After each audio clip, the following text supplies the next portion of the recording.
All right, so I'm gonna do this video. It's gonna be the first video. Try to do it. I'm gonna talk about manifolds. Hopefully, guys, you can hear me well.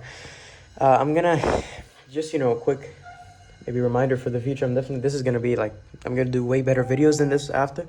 I'm trying to set up this tripod here to put my phone on, so that then you can see me standing and it's gonna be a lot more clear. But I'm gonna try it out first with manifolds. With the concept of manifolds and doing it this way first. All right, so let's start. First, I want to refer to you guys a little bit about the kind of objects we dealt with when we were doing calculus. So for example, we know that in calculus, functions, curves, and so on, at least in single variable calculus, this is where we started off with, taking derivatives of functions and taking integrals, so on. To find the area under the curve and etc. Then when we looked at multivariable calculus, we went on to other things. For example, we in that case developed what were called volume integrals. So I might have, for example, something like this, sort of surface, right? And then to find the volume under this surface in 3D space, we also figured out how to do that, right? And so on, and we had these kind of little cubes to find the volume, right? And so on. We also, for example, did a calculus on surfaces, so to find surface areas and so on. Oh, geez. So we might have, for example, a sphere, and we know that we can take a double integral to find the surface area associated with the sphere. And again, yeah, so like sum up all these surface areas and so on, right? Now, what if we wanted to generalize our notions of calculus not just to, say, curves, these guys here in three-dimensional space, surfaces, and so on, but we wanted to generalize to n dimensions and to any object. So essentially, this is what the question I'm asking. What property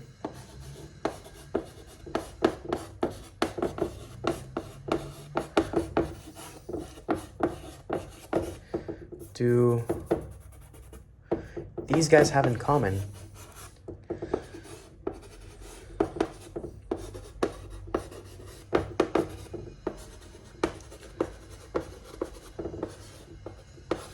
Such that we can do calculus on them.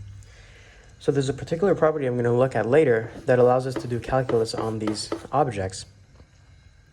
And as we'll see, the generalization of these objects, so you have a curve, guy in three-dimensional space, something like a sphere, a surface, generalizes, right, to the abstract notion of a manifold. So manifold is a much more general notion of, things like surfaces and these kinds of things.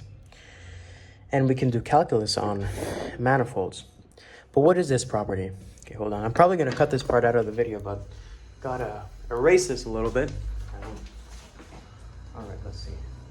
Okay.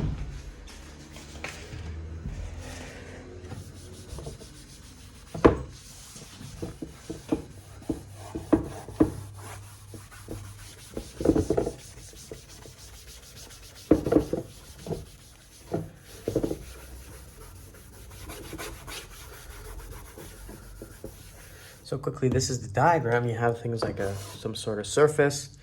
Then we went on to deal with, some sort of curve, the surfaces. And the generalization of these objects is a manifold. And by the way, just the general manifold, I should tell you that these guys themselves are also manifolds, right? Curve, etc. These guys are manifolds in themselves.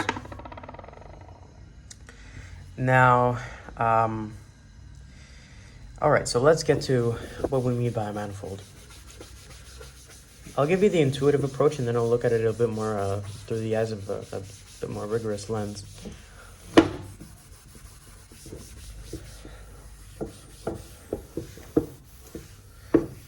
All right, so let's see. So I remember I just asked the question, what property do these surfaces and objects have in common that allows me to do calculus on them? They have the following property. First, I need to talk about what it means for something to be local. So for example, I'll give you an example of the sphere. Okay? This notion of locality. So I have a sphere here. This sphere is globally, this guy, I'll talk globally, looks like a sphere.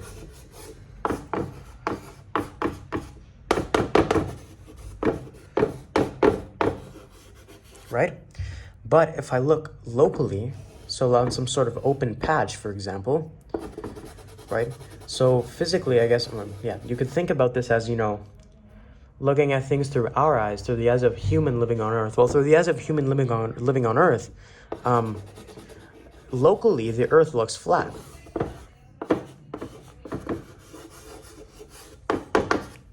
But globally, most definitely is not. Right, so these are the notions of locally and so on.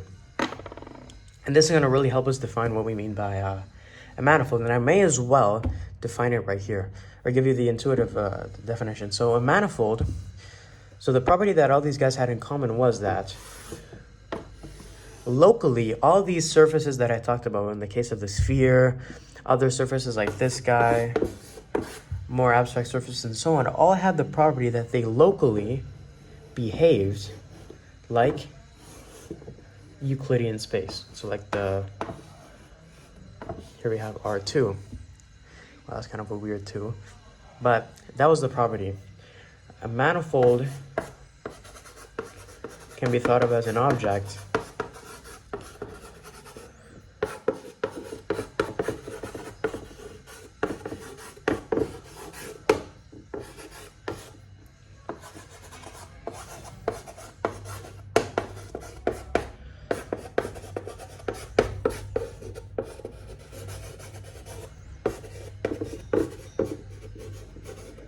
that's terrible.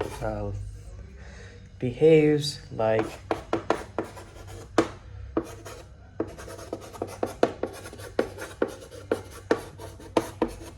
right, and why do we need it to be locally, not globally? Well, realize that calculus and so on, when we're dealing with calculus, for example, maybe we're trying to find the derivative or tangent plane or something associated with this point.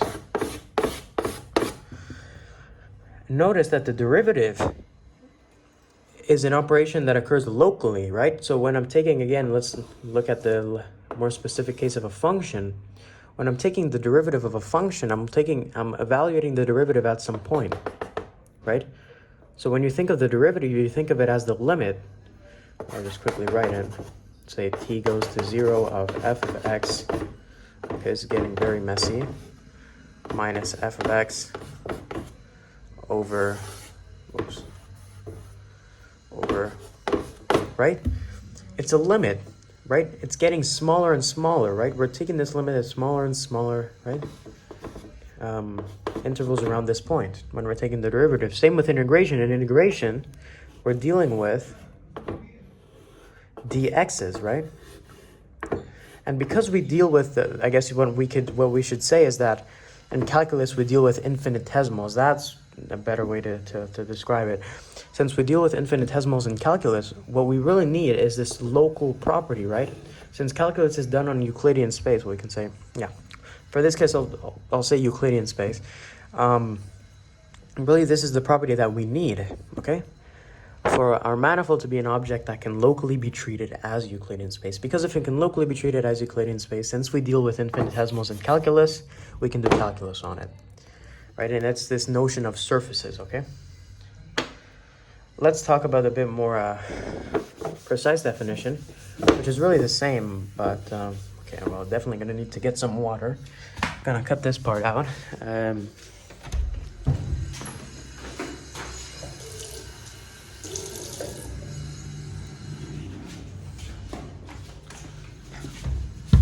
Oh, okay.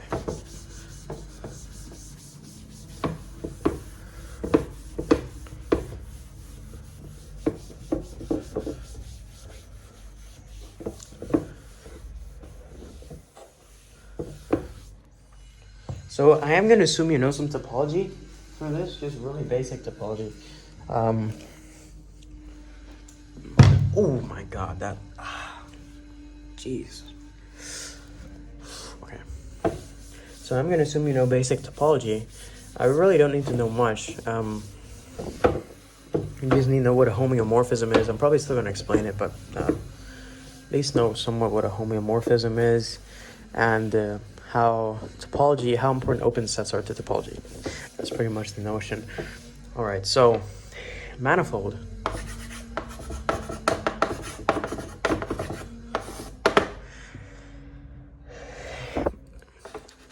So it's a thing that has the property that it is locally,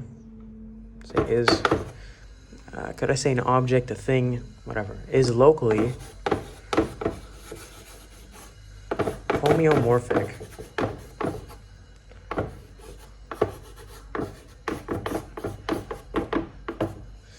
to R, to the real plane, okay? It can be like R2, Rn, I should say Rn, that's what it is, Rn. All right. So what does this mean? So let me draw again the case of the sphere. I like drawing the sphere.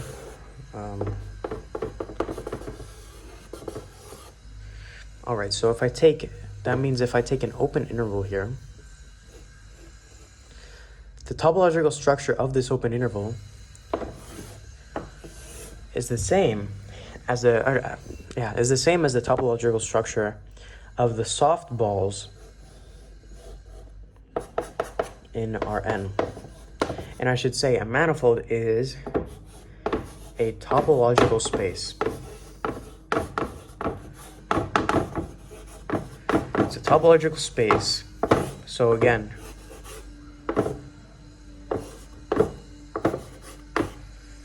right? And then here we have also, so this is really the set for it. It's called an atlas. Talk a little bit what it's about now and how it relates to this idea of being locally homeomorphic. So it's a topological space, so we have a topology.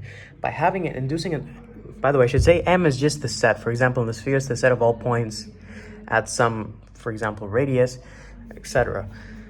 So the reason we induce a topology on this is because we're going to want to talk about the open set structure of this guy and that guy. And to do that, we need to induce a topology here. An atlas, it corresponds to this notion of being locally homeomorphic. An atlas consists of a set of, I believe it's called I don't know if this is the guy that's called a chart, U's, which are open sets on here. I believe that's what we call the chart. And then we have a, oh my God, call this U1, a chart, oh my God, hopefully you can see. So it's a pair with a chart and a chart function. So what does it do? Well, we know that for two spaces to be homeomorphic, or at least locally homeomorphic, there must exist a homeomorphism between them. And so that's the purpose of this the chart function. And the U1 is just some particular open set, right? And this chart function takes us from, is a homeomorphism between this open set and Rn. Okay, so this is right. All right, so that's pretty much the idea of a manifold. If there was anything I got wrong in this video or I made a mistake somewhere, definitely mention it in the comments and I'll try to label it out. But this is the notion of a manifold. Try to make it as intuitive as possible. And yeah, goodbye, guys.